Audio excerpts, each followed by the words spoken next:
डालनी है। और अगला 5वां गोल्डन रूल है पद प्रतिष्ठा मंचमाला कभी नहीं, दिनेश कुमारी बहन जी आइए प्लीज। और समय का ध्यान रखिए भाई, हम समय ज्यादा ले रहे हैं। 5-5 मिनट का गोल्डन रूल होता है, लेकिन हम ज्यादा ले लेते हैं। 5 से 7 8 10 15 मिनट चले जाते हैं हमारा, तो थोड़ा सा समय का ध्यान रखी जाए और कम शब्दों में अच्छे से बात बताई जाए। नमस्कार, जय भीम, नमो बुद्धाय, संगम नमामि संगम नमामि। मेरा परिचय, मेरी ये जन्मभूमि है।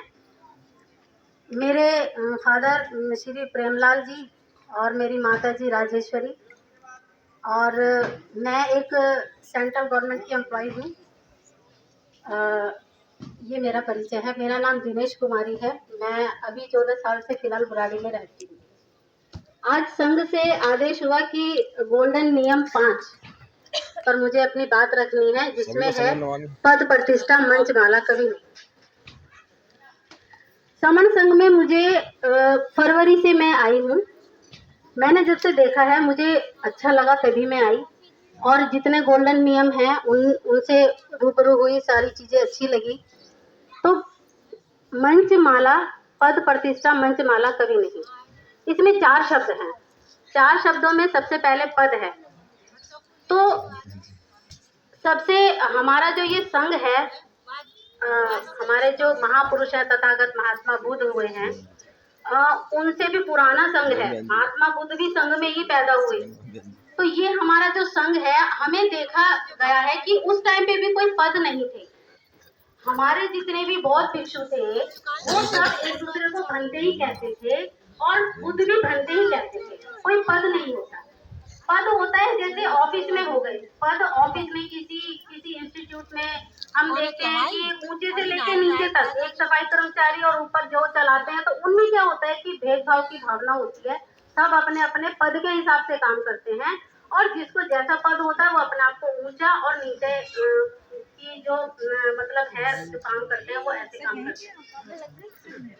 लेकिन समण संघ में ऐसा नहीं है, क्योंकि हमें काम तो सबको करना है और सबको बराबरी करना है। ना यहाँ कोई ऊंचा है ना कोई नीचा है। इसीलिए यहाँ की जो समण संघ की जितनी भी समितियां बनी है, उसमें एक स्कोप बोलते हैं जिसे उपट्ठाक है, वो बने हैं, और बाकी सब हिसाब से काम करते हैं।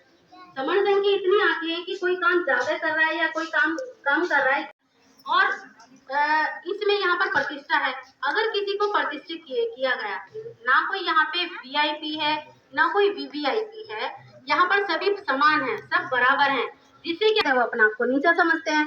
तो इस भावना को दूर करने के लिए उसमें क्या है कि जब कोई काम करने लगता है ना, तो एक अंदर से एक भेदभाव की भावना होती है कि वो तो ऊंचे हैं और हम ऐसे। तो यहाँ पर ऐसा नहीं है, यहाँ पर सब समान है। सब जो काम करेंगे सब इकट्ठा मिलके करेंगे। ये तो मैं ये कहने भर की बात नहीं है। यहाँ पे हम अभी इसमें नागपुर संगति में मैंने देखा है, और आज ये मेरा दूसरा मतलब देखने का ये एक्सपीरियंस है, जहाँ पे मैं ये देख रही हूँ कि सब बैठेंगे समान, नीचे बैठेंगे, अगर बैठेंगे तो सब कुर्सी पे बैठेंगे, सब समान है। और मंचमाला प्रतिष्ठा, अगर हम किसी का मान करते हैं, किसी को माला से मुझे याद आया, हमारे तथागत गौतम बुद्ध के ने भी बिल्कुल मना किया था कि माला का कोई प्रावधान नहीं। इसीलिए समण संघ के ये क्रियाकलाप नहीं है। मंचमाला प्रतिष्ठा बिल्कुल भी इनकी क्रियाकलाप नहीं है, जो आपस में भेदभाव पैदा करे, जो काम करने से रोकने की क्षमता जहाँ आए, उसको बीमारी को ही हटा देना चाहिए। वैसे तो सारे के सारे गोल्डन नियम जितने भी 10 के 10 हैं, सारे बहुत अच्छे हैं। सबकी अपनी एक महत्ता है, सबका अपना अपना एक नियम है।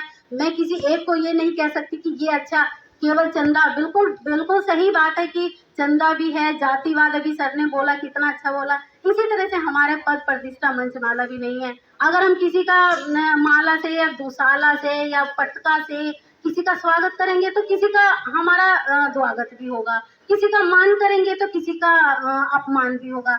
इसीलिए सब लोग समन, सब बहन और भाई। यहाँ पर क्या है, समन को समन बहन, समन भाई जो है समन सर के से हम संबोधित करते हैं, और बहुत अच्छा लगता है मुझे।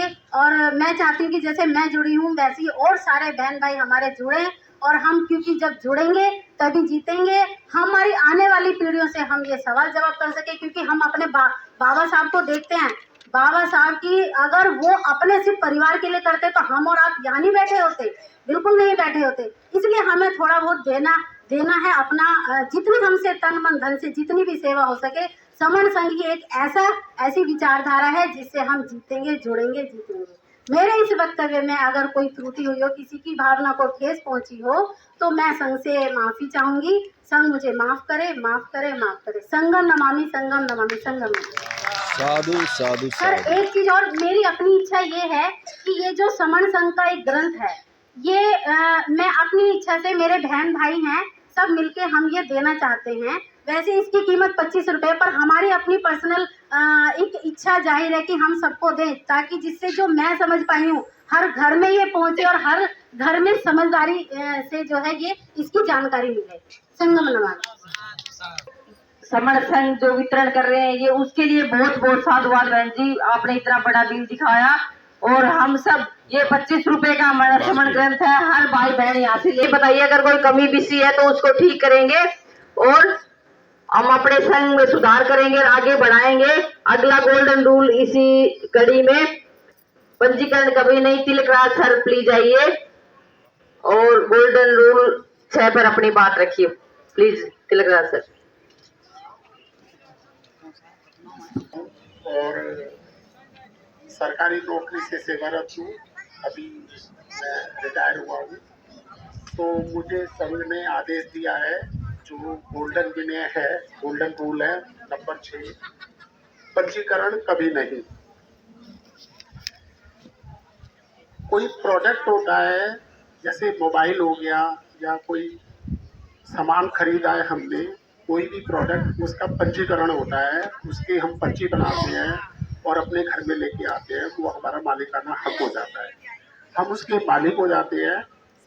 लेकिन ये जो समण संघ है, इसमें ये लोगों से मिलके बना है, समण लोगों से मिलके बना है। और समण लोग वो हैं जो समान व्यवहार करते थे, आज भी समान व्यवहार करते हैं, दूसरों का दुख दर्द समझते हैं, और जो इसी देश के समण बहुजन हैं, समण मूल निवासी हैं, समण इंडिजिनस हैं और बुद्ध से पहले के लोग हैं, जिन्होंने इस देश में सभ्यता का विकास किया है। जो हमारी सिंधु घाटी की सभ्यता है, उससे हम यहाँ तक अपना सहयोग करके यहाँ तक लेके आए हैं और आज हम सभ्य तरीके से रह रहे हैं। तो जो ये लोग हैं, जो हमारे समण भाई बहन हैं, समण सर हैं, समण बहन जी हैं, या जो बच्चे हैं, उनका जो रजिस्ट्रेशन कराएगा कौन? यानी अभी मैंने कहा कि मालिकाना हक होता है, अगर सब लोगों का रजिस्ट्रेशन कराना है तो उसमें किसी एक को हमने मालिक बनाना पड़ेगा कि भी ये आपके नाम से रजिस्ट्रेशन होगा। और जब ऐसे हम करेंगे कि भी किसी को मालिक बनाएंगे तो वो मालिक बनेगा और फिर हम मालिक की स्थिति में नहीं होंगे, हम नौकर की स्थिति में होंगे, हम नीचे उसमें आ जाएंगे। तो ये जो समानता का नियम है, जो समण नियम है, जो समान व्यवहार करते हैं हम, जो समानता पर चलते हैं, वो तो वायलेट हो जाएगा, वो तो खत्म हो जाएगा। तो इसलिए कोई मालिक नहीं है, समण संघ खुद इसका मालिक है। यानी एक एक व्यक्ति जो समण संघ में जुड़ा हुआ है वो इसका मालिक है, सभी मालिक हैं।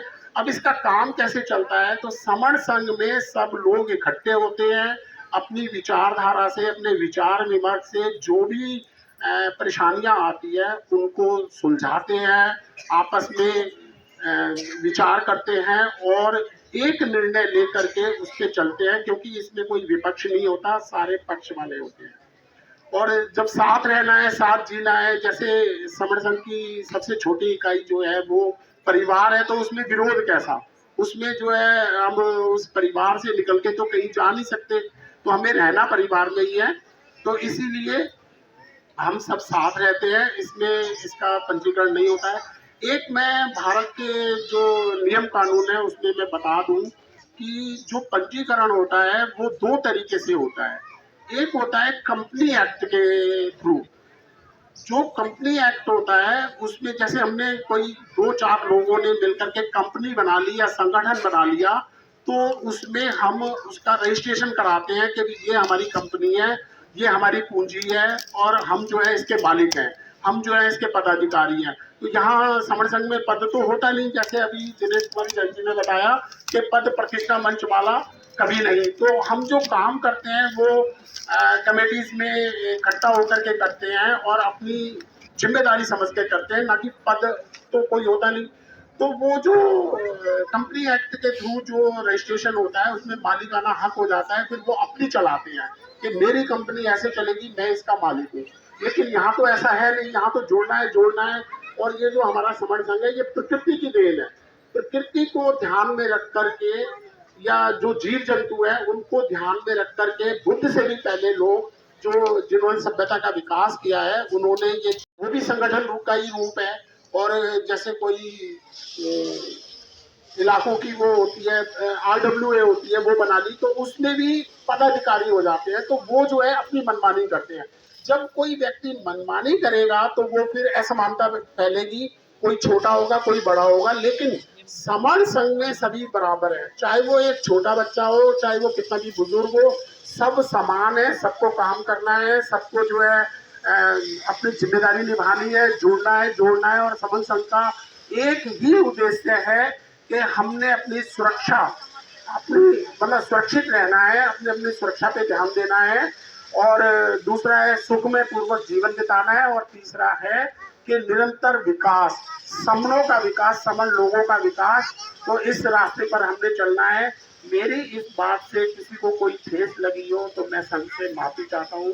संघ मुझे माफ करे। जय भीम, नमो बुद्धाय, संघ नमामि। मेरा नाम अर्चना गौतम, मैं गुड़गांव हरियाणा से आई हूँ। आज संघ की तरफ से मुझे आदेश हुआ है कि संघ का जो 7वां गोल्डन रूल है, संघादेश है सबसे ऊपर। तो संघ क्या है? संघ एक लोगों का गण है, यानी कि गण परिषद है। यहाँ पे जैसे कि गौतम बुद्ध के काल से ही सारे जो नियम है जो आप देख रहे हैं गोल्डन रूल, सारे गौतम बुद्ध के संघ से ही जो लिए गए हैं। यानी कि जो प्राकृतिक रूप से हम लोग समानता से जुड़े हुए, बिना किसी बंधन के, यानी कि एक विचारधारा से लोग जुड़े हुए जो संघ है उसमें जो है कि हम जुड़े हुए लोग हैं। और यही हमारा एक संघ गण परिषद है। गौतम बुद्ध के सामने में भी क्या थे? गण थे, गण परिषद थे, गण के छोटे छोटे एक राज्य थे जहाँ पे संघ का ही रूल चलता था। और जो संघ कहते था वही एक नियम बन जाता था, यानी कि एक कानून बन जाता था। जैसे आपको एक घटना याद होगी, संघ में जो गौतम बुद्ध के संघ में वहाँ पे शाक्य और कौलियों के बीच में पानी के पीछे युद्ध हुआ था और युद्ध की जो स्थिति आ गई थी। तो उस टाइम पे गौतम बुद्ध ने, तथागत ने उस युद्ध का बहुत बड़ा विरोध किया। तो यानी कि उनको संघ से उनको दंड मिला और उन्होंने जो संघ का आदेश नहीं माना कि मैं ये युद्ध में भाग नहीं लूंगा, यानी कि गौतम बुद्ध उस युद्ध के खिलाफ थे। तो संघ ने उनको जो है वहाँ से आदेश न मानने के ऊपर उनको वहाँ से संघ से निकलने का आदेश दिया। और इसी संघ के आदेश को मानते हुए गौतम बुद्ध को अपना जमीन, अपना पैसा, जो भी उनका प्रतिष्ठा थी और घर परिवार बच्चे सब उनको छोड़ना पड़ा, यानी कि उनको संघ का आदेश मानना पड़ा। राजा के बेटे होते हुए भी उनको संघ को छोड़ना पड़ा, आदेश मानना पड़ा। तो इसी तरह से संघ में भी, जैसे अब ये जो संघ हम बना रहे हैं उसमें भी हमें इसका जितने भी रूल बनाए जा रहे हैं वो प्रकृति से लिए हुए रूल हैं। जैसे हम देखते हैं कि सूरज अपने समय पे निकलता है, ये एक नेचर का रूल है। कभी हमने देखा कि सूरज शाम को निकल रहा है? नहीं, प्रकृति भी हमेशा रूल से चलती है। तो संगठन और संघ में यही अंतर है कि जो संघ है वो रूल से चलेगा, तभी इसमें मजबूती आएगी। नहीं तो संगठनों में होता क्या है कि मनमर्जी चलती है। मेरा भी तजुर्बा है, कम से कम लगभग 30 सालों से मैं भी संगठनों में ही काम कर रही थी और हमने भी संगठनों में बहुत ज़्यादा एनर्जी वेस्ट करी। ये तो मैं भी दिल्ली में ही रही, पली बड़ी हूँ, यहीं से हमने काम शुरू किया जब हमारा मतलब शादी भी नहीं हुई थी। जब से ही हमने संगठनों में काम करना शुरू किया था। जब वामसेट में थे मान्यवर जी, काशीराम जी संगठन को चलाते थे, जब से ही हमने यहाँ पर पार्टिसिपेट करना शुरू किया, विचारधारा को समझना शुरू किया। जब हरियाणा में गए तो वहाँ भी हमें विचारधारा साथ देके गए, क्योंकि हमारे माता पिताजी ने हमारे अंदर ये विचारधारा डाली थी कि हम जहाँ जाएंगे हमें अपना प्रचार प्रसार करना है। तो इतने सालों में हमने संगठनों में काम करते हुए ये देखा कि सिर्फ हमने काम तो खूब किया, ईमानदारी से किया, हर जगह किया, कहीं भी हमने पद प्रतिष्ठा के लिए काम नहीं किया। हमने सिर्फ अपने एक ड्यूटी समझ के पे बैक टू सोसाइटी, जो एक बाबा साहब हमें बता के गए थे, उसके तहत काम किया। लेकिन संगठनों से इन सालों में, इतने सालों में कोई रिजल्ट दिखाई नहीं दिया, बल्कि और हम लोग पीछे पीछे पीछे पीछे जाते जा रहे हैं। आज आप देखेंगे कि आने वाली सरकारें किस तरह से संविधान को खत्म करने में लगी हुई, यानी कि हमारे बच्चों का भविष्य खतरे में है। इसीलिए बुद्धिजीवी लोगों ने ये रूल बनाए हैं कि संघ पे हमें रूल के हिसाब से चलना पड़ेगा, तभी हम लोगों में मजबूती आएगी और हम जो है जुड़ेंगे। और ये जोड़ने की मुहिम है, बिना किसी पैसे के और बिना किसी पद प्रतिष्ठा के, जैसा कि अभी बहन जी ने बता दिया गया है।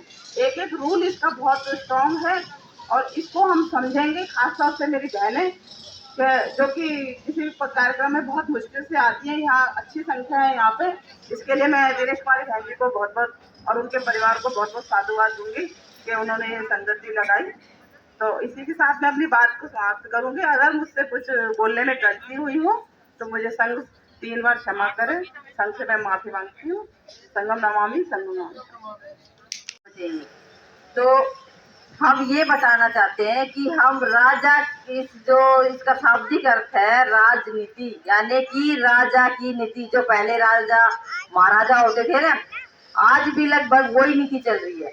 हम संविधान का नाम लेते, संविधान से थोड़ा बहुत कुछ हमें मिला है, तो पूरा का पूरा संविधान अभी तक लागू नहीं हुआ। तो हम कौन सी नीति में जाना चाहते हैं? हम लोकतांत्रिक नीति में, डेमोक्रेसी में, जो कि संविधान के द्वारा आज लागू है। और ये लोकतांत्रिक नीति कैसे लागू होती है? जैसे मान ले किसी भी देश में कोई भी संविधान है, अगर वहाँ का राजा भी है और वो जनता से पूछ के कोई कानून बनाता है, तब भी वहाँ पे लोकतांत्रिक नीति, यानी कि लोगों का तंत्र है, लोगों की भलाई के लिए वो काम कर रहा है। तो इस तरह से हम राजा की नीति में नहीं जाना चाहते, हम जाना चाहते हैं डेमोक्रेसी में, लोकतांत्रिक नीति में। तो ये समझने की बात है और ये भी एक हमारे पार्ट का हिस्सा है। राजनीतिक न्यूज में भी जाओ और अपने समण साथियों का, जो हमारा जो मूल निवासी, जो जिसे हम पहले बोलते थे आर्दर समाज, जितने भी हम दलित, पिछड़े, डिप्रेस, जितने भी वर्ड यूज करे जाते हैं हमारे लिए, हम उनके लिए काम करें। जबकि यहाँ पे हम बार बार ये कहते हैं, जो हमारा पहला गोल्डन रूल है कि केवल समण, कि हम समण हैं और हम अपने समणों के लिए अगर राजनीति में भी जाते हैं तो अपने समणों के लिए काम करेंगे, फूले साहू अम्बेडकर विचारधारा की। क्योंकि यहाँ से जो निकलेगा वो एक तरह से क्रीम निकल के जाएगा। अभी हम आए तो एक हमारे सीनियर बाबा बातें कर रहे थे, बता रहे थे, हमें उनको सुना तो हमें अच्छा लगा।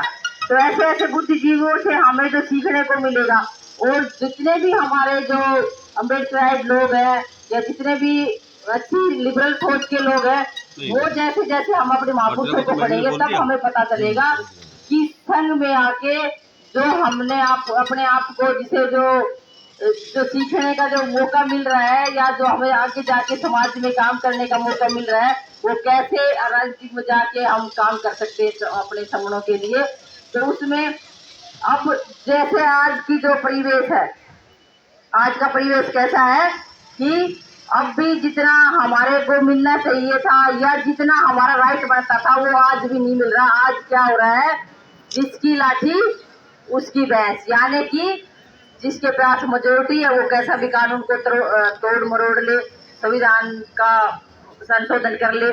तो आज चल रहा है कि गांव हमारा और नाम तुम्हारा, यानी कि चीज हमारी है, देश हमारा है, संसाधन हमारे हैं, लेकिन संसाधन और देश पे हमारा कोई राइट नहीं है। तो इसमें क्या हो गया कि उनकी जिसकी लाठी उसकी भैंस वाली बात होगी, और गांव हमारा है और नाम उनका चल रहा है।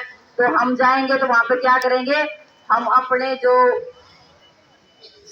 हमारे मूल निवासी लोग हैं, जो हमारे समण समणी है, हम उनके अधिकारों की बात करेंगे और हम बिकेंगे नहीं। मान्यवर साहब ने क्या कहा है कि आप जिन लोगों के चरित्र नहीं बिकते उनके चित्र बिकते हैं। यानी कि हम आज बात कर रहे हैं तथागत गौतम बुद्ध की या बाबा साहब की, तो बाबा साहब ने कभी भी अपने आप को बिकने नहीं दिया। उनके पास कितने बड़े बड़े लोगों ने लालच दिए।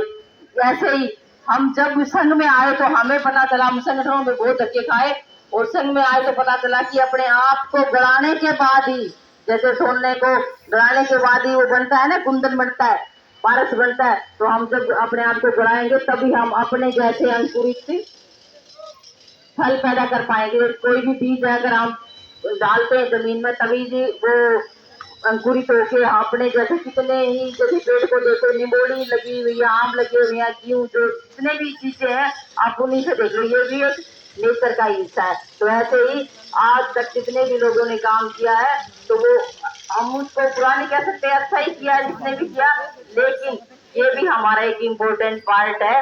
हम वहाँ जाएं और अपने मूल निवासी समण संघ और साथियों के लिए काम करें। सिर्फ हम इसको ये ना समझे इस साले गोल्डन रूल को कि संघ राजनीति में जाएगा तो इसका दूसरा अल्टरनेट क्या है। तो इसका अल्टरनेट ये है, उसका समझने का अल्टरनेट है कि हम डेमोक्रेसी में विश्वास रखने वाले, संविधान में विश्वास रखने वाले, हम जाएंगे और संविधान के अकॉर्डिंग ही काम करेंगे। तो संघ ने मुझे बोलने का मौका दिया। अगर मुझसे कोई त्रुटि हुई हो तो संघ मुझे माफ करे, माफ करे, माफ करे। सभी को संघ नमामि नमो बुद्धाय। जय भीम, जय भारत।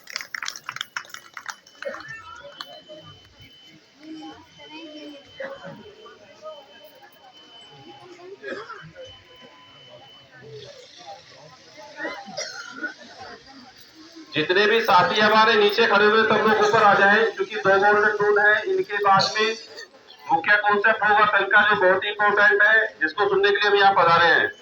उसके बाद संघ के प्रश्नोत्तर होंगे, फिर उसके बाद खाना होगा। तो सभी लोग ऊपर आ जाएं, ऊपर आ जाए सभी लोग। मेरी आवाज आ रही हो तो अगला जो गोल्डन रूल है, गोल्डन रूल नंबर 9, संघ घातक की वापसी संघ में कभी नहीं। उसके लिए नीता जूनवाल बहन जी हमारे बीच जयपुर से उपस्थित है। आए बहन जी, अपना वक्तव्य रखें। हाँ, अगली एंकरिंग अनिता अर्चना गौतम बहन जी, और आज आप प्लीज। नमो बुद्धाय, जय भीम। मैं नीता जौनवाल, जयपुर राजस्थान से। आज संघ से आदेश हुआ है, समर संघ का जो 9वां अमर्त्य विलय है, संघ घातक की वापसी संघ में कभी नहीं, पर पे विचार रखें।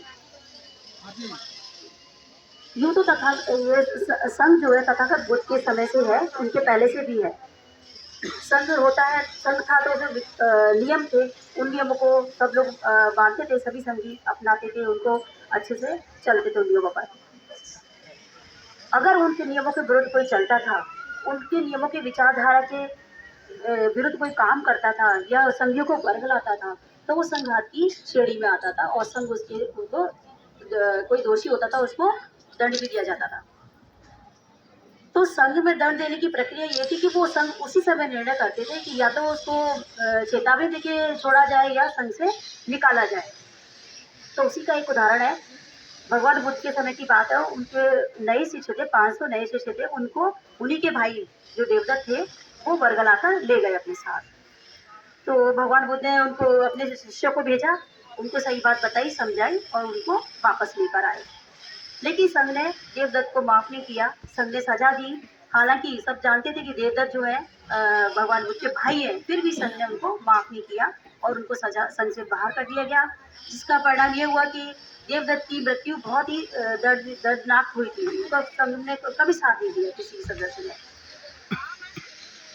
इसी तरह से समय के साथ, आधुनिक समय में समय के साथ संघ की जब जरूरत पड़ी तो उसके ऊपर पड़ी धूल को साफ किया और अभी कुछ बुद्धिजीवियों ने उनको बनाया, जिसको समर संघ नाम दिया। उसके 10 अमर्त्य विनय बनाए, जिनको द 10 गोल्डन नियम भी कहते हैं, जिसमें नियम 9 है, संघ घातक की संघ में वापसी कभी नहीं, और इस पर बहुत अच्छे से अमल किया जाता है। बाकी नियमों को भी पूरी तरह से मानते हैं, पूरा उसी पे चला जाता है। तो उसी के तहत जैसे दुनिया में जो नियम बने हैं वो भी संघ से ही लिए गए हैं। दुनिया में जैसे इन्हीं नियमों से सीखा है दुनिया ने। जैसे कोई सेना के विरुद्ध कोई काम करता है उनके नियमों के खिलाफ, तो उनको भी कोर्ट मार्शल किया जाता है सेना में। सरकारी कार्य उसमें कोई कार्य के हस्तक्षेप करता है, कोई नियम के विरुद्ध जाता है तो उनको भी सजा दी जाती है। इसी तरह से किसी कंपनी में भी कोई नियम के विरुद्ध कार्य करता है तो उनको भी कंपनी से बाहर निकाल दिया जाता है। तो यही इसी तरह से एक तरह से ये दंड होते हैं एक तरह से। तो उसी के तहत बाबा साहब ने भी आधुनिक समय में भारत गणराज्य संघ बनाया था, उसकी स्थापना की थी। उसके नियम के विरुद्ध किसी को सोचना, बोलना, ये तो कोई सोच भी नहीं सकता था। अगर कोई करता है तो वो संघ गणराज्य भारत गणराज्य संघ द्रोह के उसमें आता, श्रेणी में आता है, जिसकी सजा IPC के तहत नियुक्त की गई है। इसी तरह से इसलिए हमारे संघ में तो समर संघ का एक खास नियम है कि कोई घात की बात सोचता भी नहीं, करना तो दूर सोच भी नहीं सकता है। इन नियमों को अच्छे से पालन किया जाता है, उस नियमों को अच्छे से माना जाता है। संघ कोई राजनीतिक समूह नहीं है जिसमें कभी भी किसी ने चाहा कभी भी आ गए, कभी भी चले गए। राजनीतिक समूह तो ऐसा है, मौका पर लोगों का समूह है, जिसमें लोग अपनी सत्ता में पद पाने के लिए अपने मौका ढूंढते हैं, उनका मकसद भी वही होता है। लेकिन संघ में ऐसा कुछ नहीं है। संघ ये विचारधारा है, वही एक सफलता की पूंजी है। संघ में यही नियम जो है वो सफलता की पूंजी है। इसी के साथ में अपने वक्तव्य को यही विराम दूंगी। अगर इसमें मुझे बोलने में कोई त्रुटि हुई है तो संघ मुझे माफ करे। संगम नमामि, संगम नमामि, संगम नमामि। जय भीम। लगभग 1.5-2 साल से जुड़ी हुई हूँ। संघ की विचारधारा जुड़ने और जोड़ने का जो कॉन्सेप्ट है बहुत ही सरल है।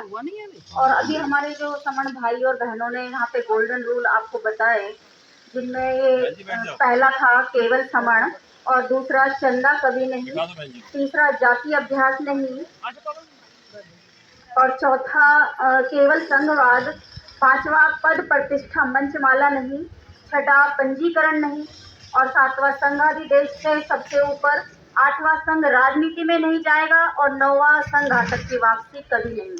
तो संघ से मुझे आदेश हुआ है कि मैं 10वें गोल्डन रूल पर बात रखूं। ये जो 9 नियम यहाँ अभी हम आपको बताए गए हैं, ये 10वां उन्हीं का सुरक्षा कवच है। ये जो 10वां रूल है ये उन 9 नियमों का सुरक्षा कवच है, उनको लॉक करता है। तो 10वें गोल्डन रूल को हम इस तरह से समझेंगे कि हमारे देश में या कहीं भी आप देखेंगे कि 2 तरह के लोग हमें देखने को मिलते हैं, 2 तरह की विचार रखने वाले लोग मिलते हैं। एक वो जो मेहनत कश लोग हैं, जो बहुत मेहनत करते हैं मानवता के लिए, मानवता को जिंदा रखने के लिए, उसका पालन पोषण करने के लिए, उसको विकास करने के लिए। तो जो मेहनत कश लोग हैं वो मेहनत करते हैं, मगर दूसरे लोग हैं जो उनकी मेहनत का फल स्वयं खा जाते हैं, स्वयं ले लेते हैं, और उनके नाम को और उनकी मेहनत को दोनों को ही जब्त कर जाते हैं। उदाहरण के लिए हमारा एक किसान भाई, मैं उदाहरण एक किसान भाई से लेती हूँ कि हमारा एक किसान भाई अगर चावल की फसल करता है, क्योंकि देश में चावल बहुत खाया जाता है, तो मैंने चावल का उदाहरण यहाँ पर चूज किया।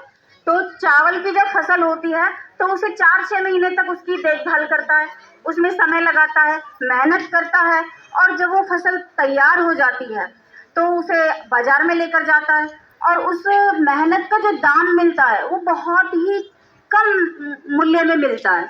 और जिसको वो बेच कर आया बाजार में, अब वो उस पर अपना ब्रांड का लगा देता है, जैसे कि बासमती राइस, बासमती चावल सभी खाते हैं बहुत और अच्छे लगते हैं, तो उस पर नाम अब उस किसान का नहीं रहा, यानी कि उस किसान का नाम भी छीन लिया, मेहनत तो छीनी, नाम भी छीन गया। अब वो बासमती हो गया, किसान का नहीं रहा, वो बासमती हो गया, उसका नाम भी गया, और जिस मूल्य पर उसे बेचा गया 20-30 रुपए में उसको बेचा गया, अब वो बासमती राइस होकर वो 70, 80, 90 में बिक रहा है, या 100 से ऊपर भी बिक रहा है, यानी कि उसकी मेहनत का वो फल भी खा गया और उसका नाम भी। तो इस तरह के लोग, ये ऐसा क्यों हुआ? क्योंकि नियम, प्राकृतिक नियम तो कहता है कि जो जिसने किया है वो उसका नाम भी उसको मिले और उसका सम्मान के साथ उसको मूल्य भी मिले। मगर यहाँ ये प्राकृतिक नियम रहा नहीं, इसको भुला दिया, इसको खत्म कर दिया। तो इसलिए नियमों के विरुद्ध जाकर लोगों ने ऐसे विचारों को अपनाया कि उनका नाम और उनकी मेहनत दोनों उनके हाथ से चले गए। तो जहाँ जितने भी नियम हैं, जितने भी देशों के नियम हैं, वो सब नियमों पर चलते हैं, तभी विकास कर पाते हैं, तरक्की कर पाते हैं, उन्नति कर पाते हैं। तो जो नियम थे वो तथागत गौतम बुद्ध के विनय पिटक में भी बहुत सारे नियम हैं जो मानवता के हित में थे। और उन्हीं नियमों को बाबा साहब ने भी संविधान में लिया। ये सारे मानवता के नियम बाबा साहब ने 9वीं सूची में रखे, जिनको 9वीं सूची में रखकर बाबा साहब ने भी सुरक्षित किया, ताकि ये भुलाए ना जा सके, ये अब जिंदा रहें, ये समाप्त ना हो। तो ऐसे संविधान में उनको सुरक्षित किया गया। अब दुनिया में जितने भी संविधान है, केवल भारत का नहीं, जितने भी संविधान है वो सब कैसे हैं? वो सब नियमों पर आधारित हैं, सबके नियम हैं। उन्हीं नियमों में कानून है, व्यवस्था है, देश में जो चलने वाली सारी व्यवस्थाएं हैं वो उन सबके नियम हैं। उन नियमों को अगर कड़ाई से पालन किया जाता है तभी कोई देश, कोई समाज या कोई परिवार तरक्की करता है, विकसित होता है, प्रगति करता है, आगे बढ़ता है। लेकिन हमारे यहाँ नियमों को, तथागत गौतम बुद्ध के जो मानवता करुणा वाले नियम थे उनको भुला दिया गया, उनको समाप्त कर दिया गया। तभी हमारा आज यहाँ ये शोषण होना शुरू हुआ, क्योंकि हम टुकड़ों में बढ़ते चले गए। पहले जब नियम थे तो हम साथ रहते थे, साथ रहने का नियम था, एक रहने का नियम था, संग में रहने का नियम था, साथ साथ संगति करने का नियम था। तथागत गौतम बुद्ध ने भी कहा कि संगम शरणम गच्छामि। हमारे संत महंतों ने और साधुओं ने भी कहा कि साधु संगत करो, एक साथ रहो। हमारे जो बुजुर्ग लोग हैं वो भी अपने अंतिम समय में अपना अंतिम अनुभव देकर जाते हैं, पूरे जीवन का सार बताकर जाते हैं कि साथ साथ रहो, एक साथ रहो। लेकिन हम समझते नहीं, क्यों? क्योंकि इन नियमों को हमने भुला दिया, इन नियमों को हमने पीछे छोड़ दिया, ये नियम समाप्त होते चले गए। तो आज हमारा सब कुछ छीनने लगा, क्योंकि हम नियमों पर नहीं रहे। तो उन्हीं नियमों को अब यहाँ समण संघ, ये कोई समण संघ ने जो नियम लाए हैं ये कोई नए नहीं हैं, ये पुराने हैं, तथागत गौतम बुद्ध से भी पहले के नियम है ये, और उन्हीं को बाबा साहब ने भी अपने संविधान में दिया है।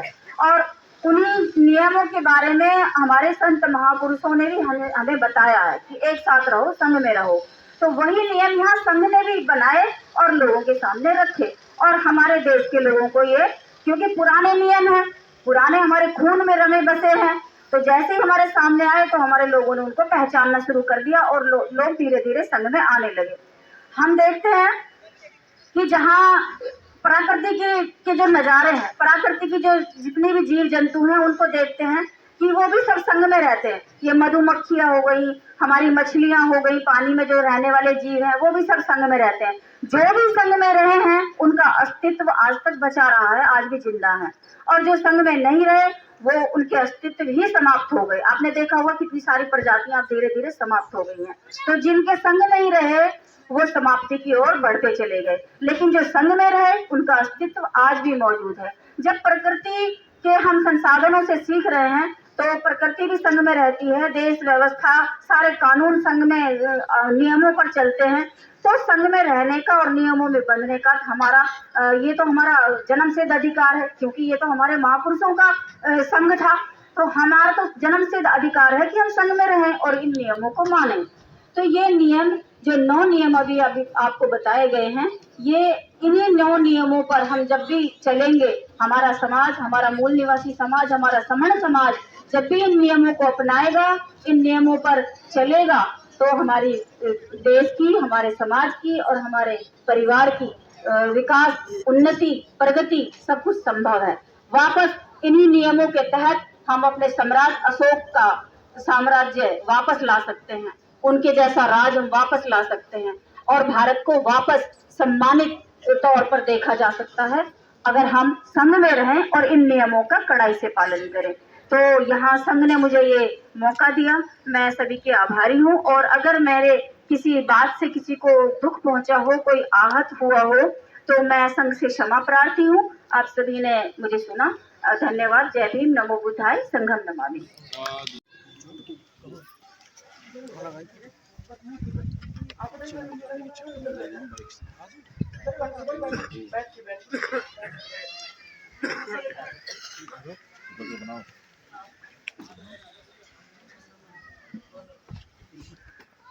कोई भी अगर घुटने पे बैठ सकते हैं तो आराम से बैठें, पालती मार के जैसे चाहे वैसे बैठ सकते हैं, जैसे सुविधा हो।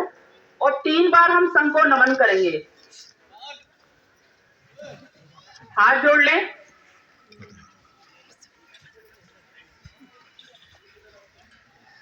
संघं नमामि, संघं नमामि। संघं नमामि साधु साधु साधु